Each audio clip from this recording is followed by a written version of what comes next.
TET शिक्षक पात्रता परीक्षेसाठी प्रयत्न करणाऱ्या विद्यार्थी मित्रांनो, PYQ क्वेश्चन आहे. 2013चे प्रश्न आहेत. मुलाचे वय वडिलांच्या वयाच्या 3/7 पट आहे. जर दोघांच्या वयातील फरक 40 वर्ष असेल तर आणखी 10 वर्षांनी मुलाचे वय वडिलांच्या वयाचे किती पट असेल? वडिलांनी मुलगा असं लिहिलं. वडिलांच्यासाठी 7x, संख्या मोठी आहे 7, आणि मुलासाठी 3x.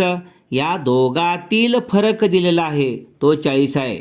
7x वजा 3x बरोबर 40. 7x मधनं 3x गेले 4x बरोबर 40. x बरोबर 4 पलीकडे जाऊन 40ला भागले 4 10 40. म्हणजे आता सध्याचं वय 7x म्हणजे xची किंमत 10 आलेली आहे. 10 7 70 आणि या ठिकाणी 10 त्रिक 30 वर्ष होईल. आणखी 10 वर्षांनी वडिलांचं 80 होणार आणि मुलाचं या ठिकाणी 40 होणार. म्हणजे मुलाचं वय या ठिकाणी 40 भागिले 80 1/2 पट असणार आहे. तिसरं अचूक उत्तर आहे. धन्यवाद.